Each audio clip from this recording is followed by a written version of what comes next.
Больше 140 школьников 8 и 9 классов со всего Казахстана приехали в нашу область. Это участники первой республиканской олимпиады по математике. Она проходит на базе Карагандинского государственного технического университета.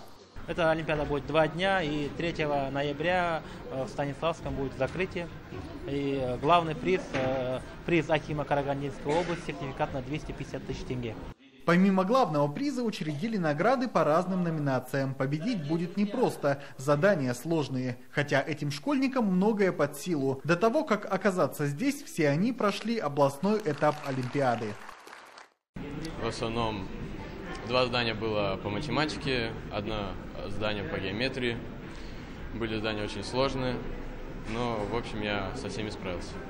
Олимпиаде не случайно дали имя Алимхана Ермекова. Это знаменитый профессор математики. Он написал первый учебник по этому предмету на государственном языке, занимался исследовательской деятельностью.